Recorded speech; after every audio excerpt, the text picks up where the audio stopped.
Hello everyone, welcome to the channel. My name is Kaveri Shukla और ये part 7 है 2024 के जो पीवाईक्यू क्वेश्चंस हम लोग लगा रहे हैं। पिछले साल जो पेपर आया था उसको सॉल्व कर रहे हैं। इसका ये पार्ट 7 है। ठीक है। और आपको मेरी वीडियोस अच्छी लग रही हो तो प्लीज वीडियोस को लाइक कर दीजिएगा, चैनल को सब्सक्राइब कर दीजिएगा, बेल आइकन हिट कर दीजिएगा। कमेंट करके कुछ भी पूछ सकते हैं, आपको कोई भी क्वेरी हो तो आप मुझसे पूछ सकते हैं। ठीक है। तो ये 122 ऑलरेडी कल क्वेश्चंस करवा दिए थे। 51 क्वेश्चन नंबर से स्टार्ट कर रहे हैं हम लोग। ठीक है। और यहाँ पे हम लोगों ने 120 तक क्वेश्चन कर लिए थे। उसमें जो कुछ क्वेश्चंस मैंने स्किप किए हैं वो प्रैक्टिकल क्वेश्चंस हैं, जिनको मैं अलग से लास्ट में कार्ड बना के अपलोड कर दूंगी। ठीक है। तो अभी हम लोग थ्योरी क्वेश्चंस जल्दी जल्दी कंप्लीट कर दे रहे हैं, क्योंकि थ्योरी में ज्यादा टाइम नहीं लगेगा, बस थोड़ा कॉन्सेप्ट ही समझना है। और मैं इसको पार्ट में करके थोड़े थोड़े क्वेश्चंस रेगुलर बेसिस पे इसलिए करा रही हूँ क्योंकि कंसिस्टेंसी इज अ की। लगातार आप अगर कुछ कुछ क्वेश्चंस भी आप रोज पढ़ रहे हो तो वो आपको माइंड में रहेगा। ज्यादा दिन जल्दी टिक मार्क करके आपको जैसे इकट्ठा पढ़ा भी दिया तो वो नहीं होता है।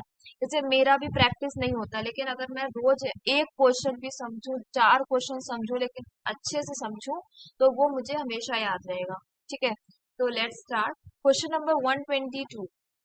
Which of the following capital busting techniques follows the discounting criteria? ठीक है।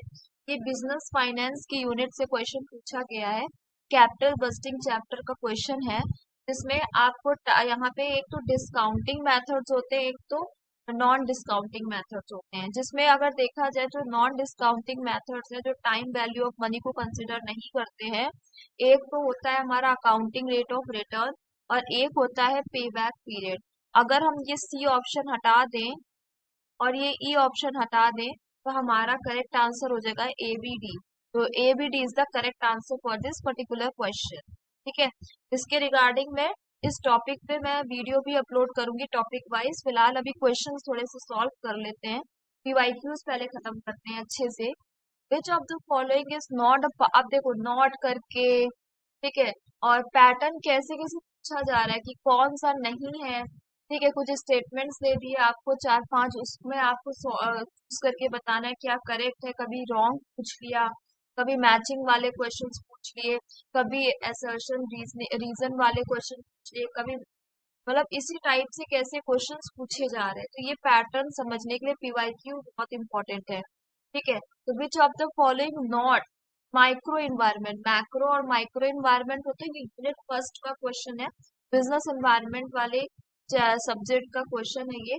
माइक्रो इन्वायरमेंट, अब देखिए माइक्रो में क्या आता है, सप्लायर आते हैं, कस्टमर आते हैं, कॉम्पिटिटर्स आते हैं। टेक्नोलॉजी तो हमारे मैक्रो में आता है ना, तो ये नहीं आता, तो ये हमारा करेक्ट आंसर हो जाएगा फॉर दिस पर्टिकुलर क्वेश्चन।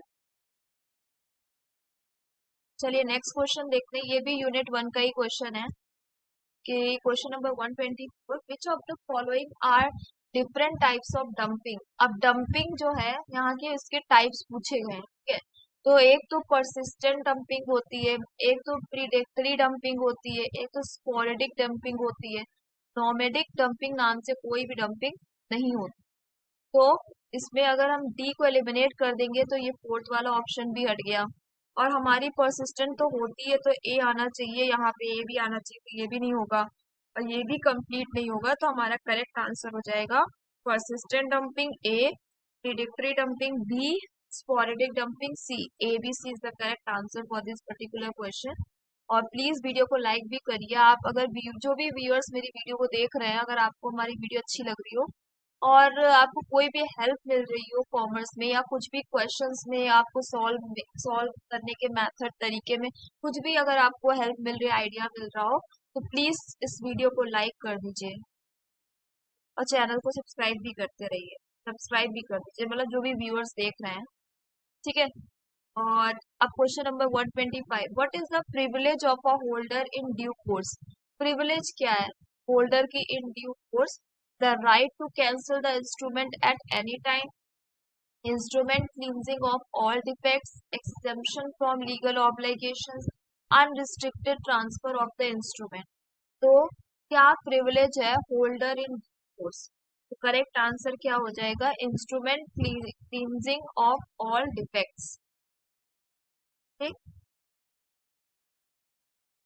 अब क्वेश्चन नंबर 126 देखते हैं क्या बता रहा है। Matching joint occurrence of events. ठीक है, जॉइंट अकरेंस ऑफ इवेंट्स क्या होते हैं? यहाँ पे कंपाउंड इवेंट्स होते हैं, जॉइंट हो रहे हैं ना, तो एक का थर्ड से मैच हो जाएगा। अब एक का थर्ड से मैच हो गया तो ये ऑप्शन कट हो गया, ये ऑप्शन कट हो गया। ज्यादा से ज्यादा देखो चार ही ऑप्शन होते हैं, हमें किसी तरह ऑप्शंस को एलिमिनेट करके सही आंसर तक पहुंचना है। अगर आपको पूरा नहीं पता है क्वेश्चन, क्योंकि बहुत ज्यादा बड़े क्वेश्चन दिए जाते हैं, लेकिन अगर आपको पूरा क्वेश्चन नहीं पता है तो आपको जितना भी पता है उस इंफॉर्मेशन को यूज करके, आपको एलिमिनेशन मेथड का यूज करके आपको किसी तरह अपने आंसर तक पहुंचना है। ठीक है, तो जैसे अब इससे दो ऑप्शन कट हो गए, अब और देखते हैं और क्या आपको इसमें पता है। Outcome outcome of an experiment consisting of all possible events, ये हो जाएगा कलेक्टिव एग्जीक्यूटिव इवेंट्स। और देखते हैं, one of the event can not be expected to occur in preference over the other, ये हो जाएगा इक्वली लाइकली इवेंट्स।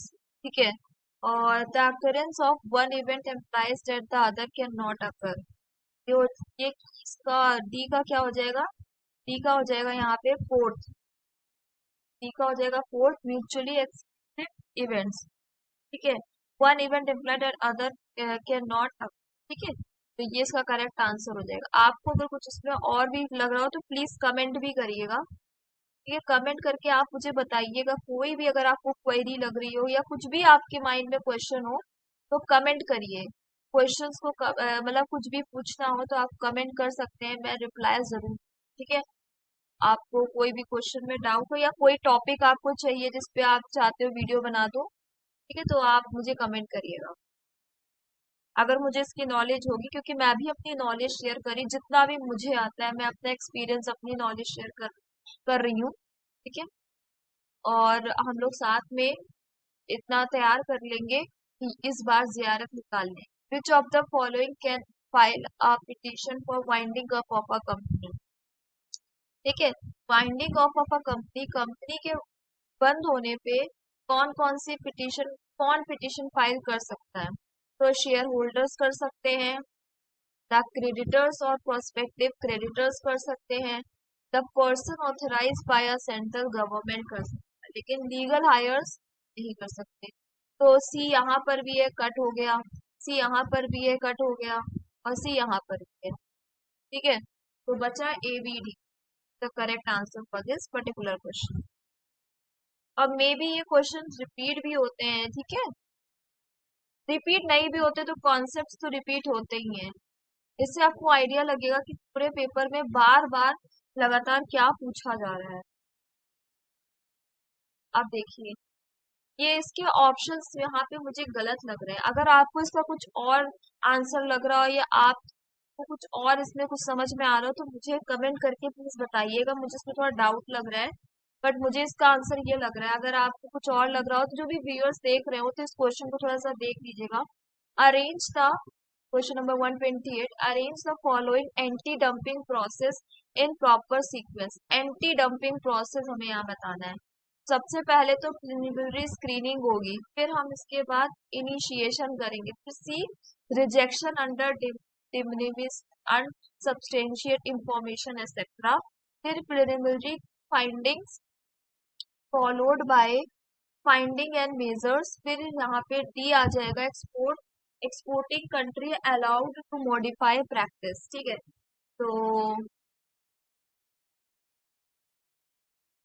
तो इसका करेक्ट यहाँ पे सीक्वेंस ये जो मैंने यहाँ लिखा है ये होगा। आपको कुछ और लग रहा हो तो बता सकती है। ये क्वेश्चन मैं स्किप कर रही हूँ क्योंकि न्यूमेरिकल क्वेश्चंस अलग से पार्ट करके पढ़ाएंगे। ठीक है, अभी थ्योरी क्वेश्चन कंप्लीट कर रहे हैं। अब यहाँ पे देखिए, मैच द कॉलम करके क्वेश्चन फिर से आ रहे हैं। तो एक इनफॉर्मल ऑर्गेनाइजेशन कैसी होती है? ए का सेकंड हो जाएगा यहाँ पे, देखिए सेकंड सब में है तो इससे तो पक्का होता है कि ए का तो सेकंड ही होना है। Interaction among people at work gives rise to a network of social relationship among people। ठीक है, ये इंटरैक्शन कर रहे हैं अमंग पीपल एट वर्क, मतलब काम, जब काम की जगह पे हम लोग एक दूसरे से बातचीत कर रहे हैं। ठीक है, एक नेटवर्क सोशल रिलेशनशिप बना रहे हैं एम्प्लॉयज के साथ। ये तो एक इनफॉर्मल ऑर्गेनाइजेशन में होगा। फॉर्मल में क्या होता है, थोड़ी रिस्ट्रिक्शंस होती है, अथॉरिटी, रिस्पॉन्सिबिलिटी, ठीक है, थोड़ी बाउंड्री आ गया तो समझ जाइए फॉर्मल है। तो बी का फोर्थ, अब देखिए बी का फोर्थ यहाँ पर है, ठीक है। तो इतनी नॉलेज से भी आपने यहाँ पे दो ऑप्शन कट कर दिए। और देखते हैं डिविजनल स्ट्रक्चर, स्ट्रक्चर की बात की गई है। अब देखिए ये कहाँ से हो जाएगा, ये था ऑर्गेनाइजेशन स्ट्रक्चर। अब यहाँ भी स्ट्रक्चर, यहाँ भी स्ट्रक्चर, तो आप समझ सकते हो कि सी से थर्ड आ गया, तो इससे ये ऑप्शन भी कट हो गया और आप सही ऑप्शन तक पहुंच गए। फंक्शनल स्ट्रक्चर, ये डी, ठीक है। फंक्शनल स्ट्रक्चर भी है। फंक्शनल में क्या होता है कि आप ग्रुप में बांटते हो फंक्शन, जैसे कि मार्केटिंग के अलग एक ग्रुप हो गया, डिपार्टमेंट हो गया, एचआर का एक अलग डिपार्टमेंट हो गया। जैसे आपको कोई काम करवाना है, ठीक है, आप किसी कंपनी में गए, ठीक है, तो वहां पे आप जैसे आपको अपना क्या कहते हैं इंटरव्यू देना है या कहीं, तो आप एचआर डिपार्टमेंट पे जाओगे, ठीक है, एचआर डिपार्टमेंट आपको कॉल करेगी, आपको इंटरव्यू देगी, ठीक है। आपको कोई फाइनेंस से रिलेटेड काम है तो वो देख फाइनेंस में आप जाओगे। आप मतलब ये जो है ग्रुप में डिवाइड होता है। तो फंक्शनल हमारा ग्रुपिंग, ये कीवर्ड है, ठीक है, जहाँ पे ग्रुप से रिलेटेड हो ये फंक्शनल स्ट्रक्चर से कनेक्टेड है, ठीक है। आप क्वेश्चन नंबर, ये न्यूमेरिकल क्वेश्चन इसको बाद में कराएंगे। फिर क्वेश्चन नंबर अब ये 132, which of the following are the schemes promoted by NABARD. ये हमारा बैंकिंग वाली यूनिट से है। Kisan credit card, capital investment subsidy scheme, और special economic zone scheme, rural innovation fund, tribunal development fund. तो पहले ए आ जाएगा Kisan credit card, capital investment subsidy scheme, rural innovation fund, tribunal development fund. Option number third सही हो जाएगा। Special economic zone थोड़ी ना इसमें कोई स्कीम आती है, ठीक है। इससे भी आप समझ सकते हो, रूरल आए गई, डी हो गई, तो ये ऑप्शन कट हो गए, ये इसमें तो डी सब में है, ठीक है। और ट्रिब्यूनल डेवलपमेंट, ट्रिब्यूनल यहाँ पे ही होना ही चाहिए, तो ये ऑप्शन कट हो गया। तो ईडी तो हो गई, ईडी ईडी सब में है। और किसान क्रेडिट कार्ड भी होना चाहिए, तो ये भी ऑप्शन कट हो गया। और स्पेशल इकोनॉमिक जोन होता नहीं, तो ये ऑप्शन कट हो गया, तो बचा थर्ड।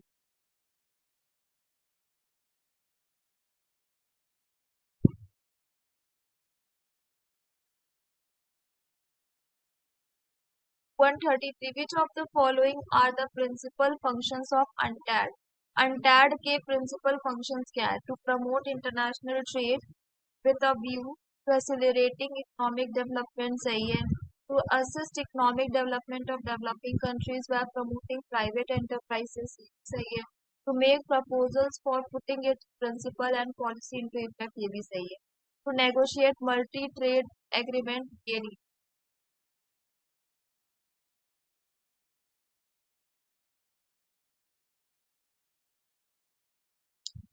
अब देखिए क्वेश्चन नंबर 134, अरेंज करना है यहाँ पे स्टेप्स को, स्क्रूटनाइजेशन इन करेक्ट सीक्वेंस।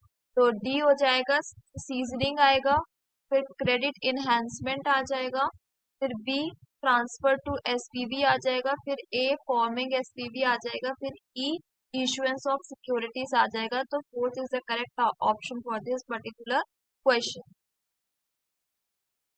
अब नेक्स्ट देख लेते हैं, ये लास्ट क्वेश्चन होगा। क्या पूछा गया है, assessment made not only from inside the company but from group outside the organisation is known as 720 degree. इसमें इंटरनल एक्सटर्नल दोनों ऐड होता है, तो 720 डिग्री फीडबैक। तो thank you for watching my video. अगर आपने यहाँ तक मेरी वीडियो देखी है तो उसके लिए थैंक यू। और प्लीज मेरी वीडियो को लाइक कर दीजिएगा और चैनल को सब्सक्राइब कर दीजिएगा अगर आपको कुछ भी हेल्प मिल रही हो तो, ठीक है। मैं फोर्स नहीं करूंगी, अगर आपको कुछ भी हेल्प मिल रही हो, आपको कुछ भी फील हो रहा हो कि नहीं मुझे कुछ बेनिफिट हो रहा है, तो प्लीज चैनल को सब्सक्राइब कर दीजिएगा, बेल आइकन हिट कर दीजिएगा और वीडियो को लाइक कर दीजिएगा। कमेंट करके कुछ भी पूछना हो तो पूछ सकते हैं, मैं उसका रिप्लाई कर दूंगी। That's it for today, thank you.